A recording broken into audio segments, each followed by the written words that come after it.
Meus irmãos, a paz do Senhor, tudo bem com os irmãos?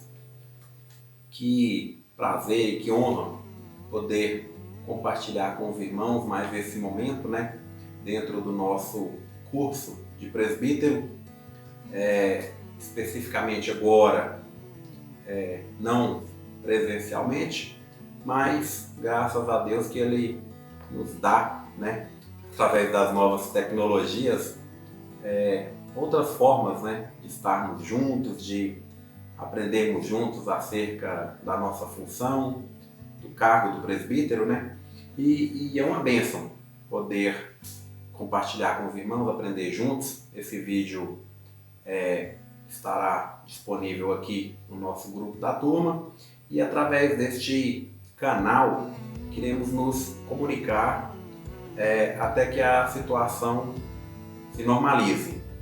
Que Deus possa abençoar a cada um dos nossos irmãos e que continuemos, meus amados, orando pela nossa situação, situação do Brasil, a situação do mundo, e sabemos que para Deus nada é impossível e Ele já está agindo e as suas mãos estão sobre a terra, sobre esse planeta, sobre a sua criação. Gostaria de ler aqui com os irmãos um versículo, carta do apóstolo Paulo aos Romanos, capítulo 12, versículo 2. E não vos conformeis com este mundo, mas transformai-vos pela renovação do vosso entendimento, para que experimenteis qual seja a boa, agradável e perfeita vontade de Deus. Sabemos, meus amados, que nada acontece sem a permissão do nosso bom Deus. Então, é normal que em momentos difíceis, de crise, de situações adversas, tantas e tantas pessoas comecem a questionar sobre a vontade de Deus, os planos de Deus, mas sabemos que nada acontece sem a permissão dele. E essa semana, meditando aqui nesta palavra, e que fala sobre a vontade de Deus e que Paulo nos orienta aqui, nessa sua carta, ao não nos conformar, ou seja, ao assumirmos a forma do mundo. Que mundo é esse? Essa era, esse tempo que estamos vivendo, com as suas práticas pecaminosas que desagradam a Deus, só que ele nos alerta, mas transformai-vos, ou seja, transformar a nós mesmos, a nossa pessoa. Mas o apóstolo Paulo nos alerta que, ao não nos conformarmos com essa era, com esse mundo, e que tudo que aí é praticado que desagrada ao Senhor, nos renovaremos, Olha só, transformai-nos pela renovação do vosso entendimento, para que experimenteis, ou seja, só a partir daí, a não nos conformarmos com o mundo e que tudo que por aí acontece, olha só, passamos a experimentar a vontade do nosso Deus. E como que é a vontade do nosso Deus? Ela é boa, ela é perfeita e agradável. E estava lendo também o livro de Gênesis, capítulo 1, no último versículo do capítulo 1, se eu não me engano, 31, que fala que no sexto dia, quando Deus tinha feito todas as coisas, ele viu que tudo aquilo era bom. Ou seja, toda aquela criação, toda a criação, foi vontade e plano de Deus. Então não poderia ser diferente. Então é boa. Então os planos de Deus, eles são bons, eles são perfeitos e agradáveis. Amém?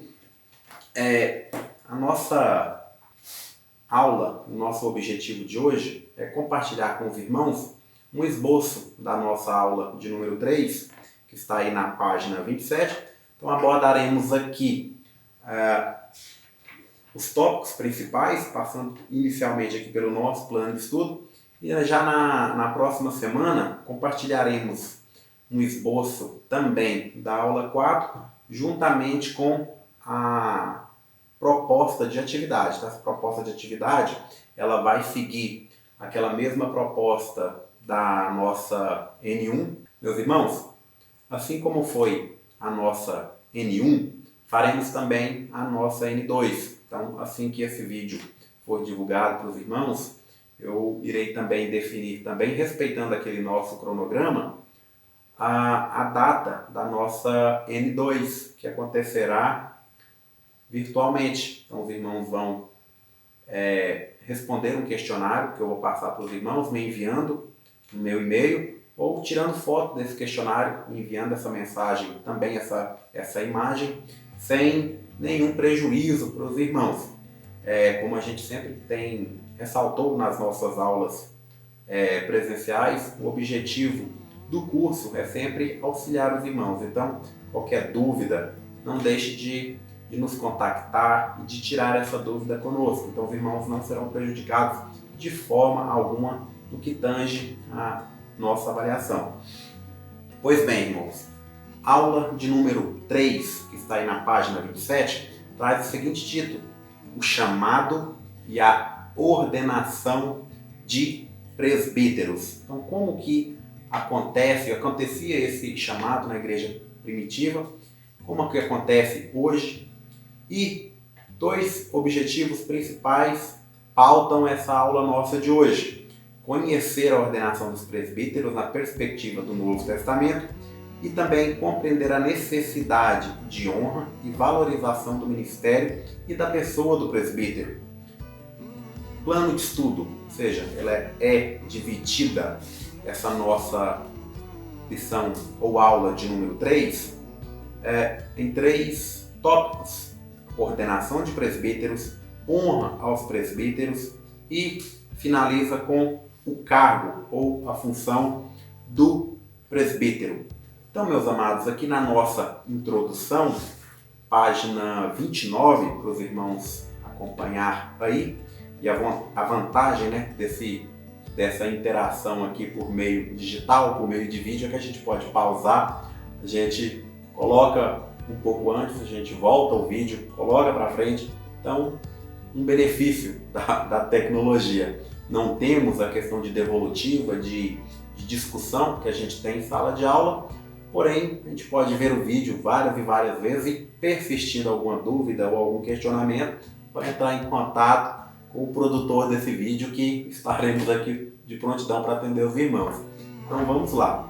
Aqui na nossa introdução, diz o seguinte: o presbítero do Novo Testamento não era eleito pelo voto do povo, ou seja, não havia um momento ali de votação para que a igreja escolhesse o presbítero, que, como vimos nas nossas aulas presenciais e também no Novo Testamento, era o responsável por pastorear as igrejas locais que iniciavam a sua existência. Como que acontecia então? O chamado deles era observado pela liderança da igreja, ou seja, um líder designava, através da observação, os novos presbíteros que estariam presidindo ou pastoreando essas novas igrejas e o auxiliando também nessa tarefa ministerial. Então, olha só, quando um apóstolo fundava uma nova igreja, ele ordenava, e é o que a gente vai ver aqui agora, presbíteros para serem os líderes espirituais do povo. Então, o que significa ordenar? Então, tem 2 palavrinhas aqui, gregas, que estão na origem desse termo ordenar, que vão nos auxiliar. A primeira delas, xeirotenel, que significa o quê? Estender a mão, que são referências que podemos observar aí a sua complementação, a sua fundamentação em Atos capítulo 14 e 23, e na segunda carta de Paulo aos Coríntios, capítulo 8 e 19. Ou seja, no Antigo Testamento também, da mesma forma que no Novo Testamento, esses líderes eram ordenados através da imposição de mãos, que está também na nossa igreja e permanece até os dias de hoje. Segunda palavra que nos auxilia no entendimento do termo ordenar: catistemi, que significa designar ou estabelecer alguém num cargo, ou seja, uma posição de autoridade e responsabilidade. Então, em todas as escrituras, o nosso autor coloca aqui, eram os líderes devotos a Deus que estabeleciam os outros em posição de autoridade espiritual. Então, todo governo ou autoridade descia de Deus. Eu estava fazendo uma leitura essa semana também, só para exemplificarmos essa fala aqui do nosso autor. Todo governo ou autoridade descia de Deus. E da mesma forma que essa ordenação dos presbíteros das igrejas locais, ali no início da igreja primitiva, um exemplo bem claro que podemos notar está no livro de 1 Samuel, que fala por duas vezes, os irmãos conhecem a história, do rei Saul, né? Que naquele momento ali que ele desagrada ao Senhor em vários dos seus atos, que o Espírito de Deus afasta-se dele e ele começa a perseguir o jovem Davi, e este foge, logicamente, uma vez que o rei Saul estava tentando contra a sua vida. Por duas oportunidades ele teve de matar Saul, como os irmãos bem sabem. E tanto na primeira oportunidade quanto na segunda, aqueles que o acompanhavam de perto, que acompanhavam Davi, falaram: olha, o Senhor o entregou, ou seja, entregou o seu inimigo, Saul, na sua mão. Mata e cessa logo todo esse problema. Ou seja, resolva logo. Na segunda oportunidade, que ele se encontrava se dormindo, com a sua lança ali próximo à sua cabeça, ali naquele terreno, o servo de Davi fala: meu filho, Davi, pega essa lança, crava esse seu inimigo aí no chão. E nas duas oportunidades, o que Davi fala?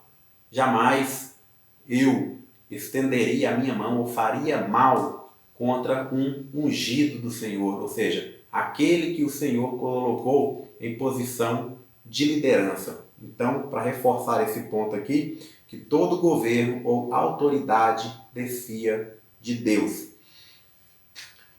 No tópico 2, a honra devida aos presbíteros. Então, os presbíteros têm deveres e funções muito sérios para cumprirem. São responsáveis diante de Deus por seus ministérios.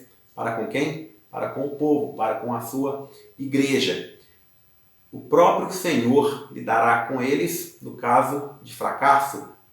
Não somente os presbíteros têm um dever para com o povo, mas também têm uma responsabilidade entre si, ou seja, para com os demais irmãos do corpo ministerial. Então, dentro do tópico honra, ele traz aqui dois subtópicos, subtópico 1 e o 2. Então, primeiro, o povo deve conhecer e honrar os que estão acima dele. Então, olha só, eles devem ser muito estimados devido ao cargo deles, ao trabalho prestado. Isso não se deve basear em sentimentos pessoais, e sim no respeito por aqueles a quem Deus chamou para cuidar do seu rebanho. No tópico 2, o povo deve submeter-se aos líderes ungidos e designados por Deus. Meus irmãos, a questão da honra e de submissão é uma questão que o inimigo batalha incansavelmente para sempre colocar pessoas contra esses princípios estabelecidos por ele. Então, a honra aos nossos pais, a honra aos nossos líderes, a honra aos governantes que foram eleitos, e a palavra diz que toda autoridade ela é constituída pelo Senhor. Então, uma vez que os seres humanos, que a população aclamou aquele seu líder, ele deve ser honrado, ele deve ser respeitado, e é plano do inimigo, um dos seus objetivos é de deturpar essa ideia, a ideia de submissão, a ideia de honrar as nossas autoridades, sejam elas eclesiásticas ou políticas. No tópico 3, subtópico 3, diz que o povo deve manter os seus líderes com suas finanças, que fala das nossas contribuições, dos nossos dízimos, das nossas ofertas, que são os mantenedores da obra do Senhor. Então, como todos nós sabemos, essas ofertas e os dízimos é que garantem o sustento daquelas pessoas que Deus ungiu. Então, um exemplo claro que a gente ouve e que eu já ouvi é de pessoas que falam muitas das vezes que amam o seu pastor, que o consideram como um pai, só que por quantas e por quantas vezes retém o seu dízimo, retém a sua oferta, não por fatores de não estarem entrando os seus rendimentos, mas simplesmente pelo costume ou falta de costume, né? E também do entendimento de que os dízimos e as ofertas é bíblico. Devolver o que é do Senhor, ou seja, por tudo que Ele me abençoa, eu o devolvo. Simplesmente um reconhecimento da minha parte de toda a graça que eu recebo da parte do Senhor, e que essa oferta e que esse dízimo mantenha a sua obra, é que faz com que missionários levem a palavra para pessoas que ainda não têm acesso muitas das vezes a uma Bíblia, que além do trabalho missionário também são os dízimos e as ofertas é que alimentam o trabalho social, da assistência social, que atende o irmão que está passando por um momento de dificuldade. Então, essa é a verdade do tópico 3. O povo deve manter os seus líderes, aquele que o Senhor designou, com as suas finanças. Finalizando, meus amados, no tópico 3, o cargo ou função desempenhada pelo presbítero. Então ele aborda isso em 2 subtópicos, que é no primeiro, o povo não deve acusar precipitadamente o presbítero de transgressões. Então não sejamos precipitados em acusar alguém, em apontar o dedo, em mostrar a falha do nosso líder, daquele que o Senhor ungiu. O que o nosso comentarista fala aqui? Qualquer acusação séria deveria ser reforçada por 2 ou 3 testemunhas oculares. Deveríamos observar, no entanto, que a culpa provada deveria envolver uma repreensão aberta diante do povo. Aqui fala da questão da disciplina, ou seja, disciplinar aquele a quem Deus ungiu. Então, que essa disciplina ela seja não feita ou baseada em acusações levianas ou precipitadas, que o nosso autor coloca. Finalizando, subtópico 2, o povo deve lembrar-se de orar por seus líderes, meus amados. Todos nós sabemos que diácono, e aí muito mais o presbítero e o pastor, são muito cobrados. E como estão na posição de liderança perante a igreja, são alvos constantes das astutas ciladas do inimigo. Ou seja, o que ele quer, como eu disse no tópico 2, colocar em xeque valores como a honra, como a posição, a hierarquia daquela autoridade constituída por Deus. Todos esses princípios que o Senhor deixou para conosco.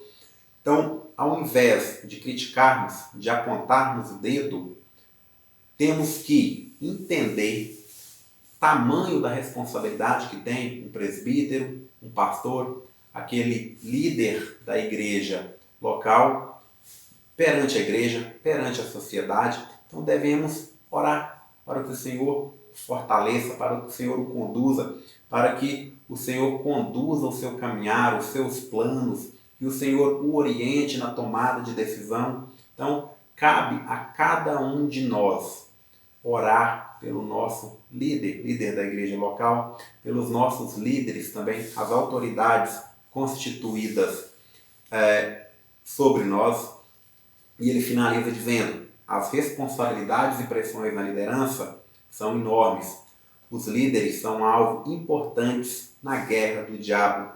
Por isso, precisam ser sustentados e protegidos pela oração nossa. Finalizando, meus irmãos, ele complementa: os líderes são alvos importantes na guerra do inimigo.